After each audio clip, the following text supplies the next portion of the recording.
আজকে আমার লাইফে একটা স্পেশাল দিন, যদিও এই দিনটার জন্য আগে একটা সময় স্পেশাল ছিল, এখন আমার স্পেশাল কাজ করে না। হ্যালো এভরিওয়ান, আসসালামু আলাইকুম। সবাই কেমন আছেন? আমি আল্লাহর রহমতে অনেক বেশি ভালো আছি। যেমনই থাকি না কেন আলহামদুলিল্লাহ, আল্লাহ তাআলা আমাকে যে অবস্থায় রেখেছে, যেমনই রেখেছে আলহামদুলিল্লাহ। আল্লাহ তাআলার কাছে প্রতিনিয়ত আমি শুকরিয়া জানাই। হয়তো বা এর থেকে খারাপও থাকতে পারতাম। যাই হোক, আজকে আমার স্পেশাল দিনটা কি সেটা যদি জানতে চান, অবশ্যই আমার ফুল ব্লগটা আপনাদেরকে দেখতে হবে। আশা করি আমার ব্লগটা আপনাদের কাছে অবশ্যই ভালো লাগবে। ব্লগটা আমি শুরু করেছিলাম আমার স্পেশাল দিনের আগের দিন রাত থেকে। আপনাদের খালাম্মা কিন্তু প্রত্যেক দিনের মতো হচ্ছে তার নানুর বাড়িতে গিয়েছিল, দুপুরবেলা গিয়েছিল। সেখান থেকে আসছে প্রায় 12টার কাছাকাছি, 7 মিনিট কম ছিল মনে হয় 12টা বাজতে। ও আমি কোন 12টা বলছি সেটা তো আপনারা বুঝবেন না, এটা হচ্ছে রাত 12টা। সেদিন মূলত দেরি হয়েছিল এই পিঠাগুলা বানানোর জন্য। এইবার তালের সিজন চলে যাচ্ছে, এখনো পর্যন্ত তালের পিঠা খাইতে পারলাম না। তো আমার আম্মাকে বলতেছিলাম আমার ফ্রিজে গত বছরের হচ্ছে তাল রয়ে গেছে, এই তালগুলা দিয়ে হচ্ছে পিঠা বানাও। তালটা দিয়েছিলাম আর বলেছিলাম যে বেশি করে কয়টা পিঠা বানাই, আমি কয়েকটা পিঠা নিয়ে যাবো আরোহীদের স্কুলে।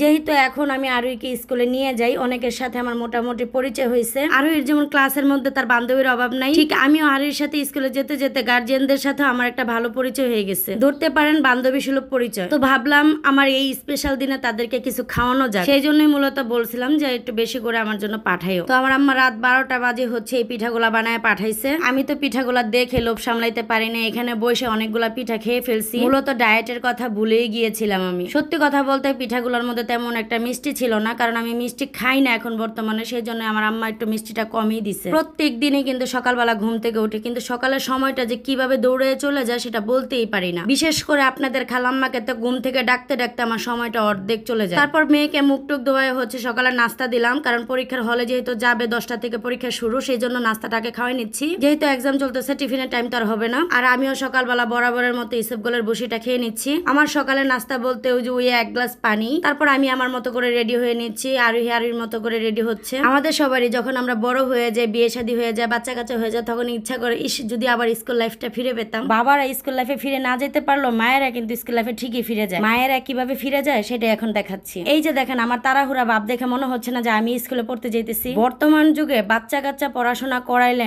যতটা না বাচ্চাদের টেনশন থাকে, তার 3 ডাবল টেনশন থাকে মায়েদের। ছোটবেলায় যখন আমরা পড়াশোনা করতাম, আমাদের মায়েরা কিন্তু এতটা টেনশন করতো না। আর স্কুলে নিয়ে যাওয়া নিয়ে আসা এটা তো তারা প্যারাই মনে করতো। আমাদের মতো করে একবার যে স্কুলে ভর্তি করে দিয়ে আসতো, তখন আমরা যাইতাম আর আসতাম। শুধু আমার মা বছরে 3 বার যাইতো, তাও আবার পরীক্ষার ফি এর জন্য। ওই যে পরীক্ষার ফিটা দিয়ে আসতো, ভর্তিটা করাই দিয়ে আসতো, তারপর আর কোনো স্কুলে যাওয়ার দরকার নেই। কিন্তু বর্তমান যুগে আমাদের মতো মায়েরা প্রত্যেক দিনই স্কুলে যাওয়া লাগে, প্রত্যেক দিনই হচ্ছে তাদের পড়াশোনার কাভার করতে হয়। আর বর্তমানের পড়াশোনার খবর তো কম বেশি সব গার্জিয়ানরাই জানেন। যতটা না বাচ্চারা চাপে থাকে, তার 3 ডবল চাপে থাকে আমরা মায়েরা। এত পড়াশোনা আমাদের আগে মুখস্থ করতে হয়, তারপর তাদেরকে পড়াইতে হয়। আমরা যেভাবে পড়াশোনাটা করছি, বর্তমান যুগে কিন্তু পড়াশোনাটা ওই রকম নাই, সম্পূর্ণই চেঞ্জ। আমাদের সময় কিন্তু এতটা চাপ ছিল না, বর্তমান যুগে যে চাপটা আছে। আমি যখন অনেক সময় ইংলিশ উচ্চারণ করি, আমার মেয়ে আমার ভুল ধরে, বলে এই উচ্চারণটা এভাবে হবে না ওইভাবে হবে। মাঝে মধ্যে আমি পড়াইতে গেলে আমি নিজে লজ্জায় পড়ে যাই যে আমি কি পড়াশোনা করলাম জীবনে। আমি যদি ইন্টার পর্যন্ত পড়েও থাকি, আমার মেয়ের কাছে কিন্তু আমি কিছুই না। কেন আমি এই কথাগুলো বলতেছি? কারণ হচ্ছে কি,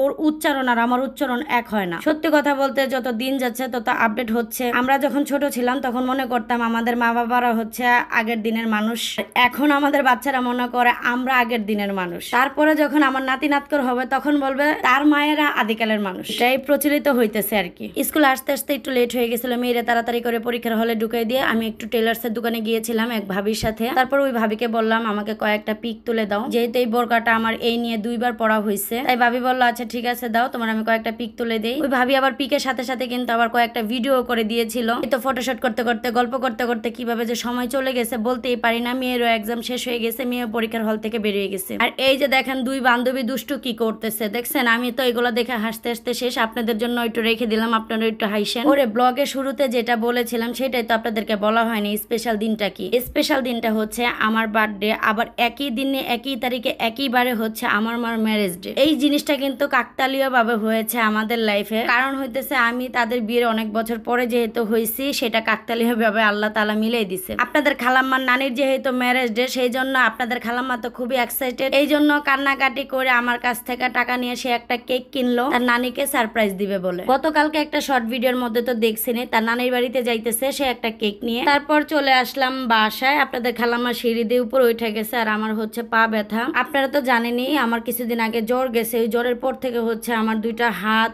পা সব ব্যথা। এখনো পর্যন্ত আমার হাত পায়ের ব্যথা একদমই যায় না। ডান হাতটা বিশেষ করে অকেজো হয়ে যাইতেছে আস্তে আস্তে। ডান হাতের ব্যথাটা আমি একদমই সহ্য করতে পারতেছি না ইদানিং। সকালবেলা তো ঘুম থেকে উঠলে আমার অবস্থা কাহিল হয়ে যায়, একদমই নাড়াইতে পারি না হাত। দুইটা হাতে একদম ফুলে গেছে। আমার হাতগুলা দেখে বলবে না কেউ আমি শুকাইছি, কারণ হইতেছে ব্যথার কারণে আমার আঙুলগুলো হচ্ছে ফোলা। তো এখানে বসে আপনাদের খালাম্মার আমি গল্প করতেছিলাম। আমাকে বলতেছে তোমার যে আজকে জন্মদিন, তুমি তো আমাকে কোনো কিছু গিফট করলা না। কথাটা চিন্তা করছেন, জন্মদিন আমার, আমি গিফট করতাম তারে। যাই হোক, ওই ভাবির সাথে একটু লাইব্রেরিতে গেছিলাম। লাইব্রেরিতে যাওয়ার পর হচ্ছে আমার এই ব্যাগটা অনেক পছন্দ হয়, মানে এটার মধ্যে কলম টলম রাখা যায়। ওই দিন যখন আমি রঙের জন্য একটা ছোট একটা ব্যাগ কিনে দিছিলাম 20 টাকা দিয়ে, তখন ওই ব্যাগটা তার পছন্দ হয় না। বলতেছে ওইটা কেন কিনে দিছো? তো আমি বলতেছি ওটা তো রঙের জন্য কিনে দিছে, তুমি রং রাখবা। বলতেছে না, আমার একটা বক্সের মতো ব্যাগ কিনে দিতে হবে। ওই দিন অবশ্য টাকা ছিল না হাতে, তাই আমি কিনে দিতে পারি নাই।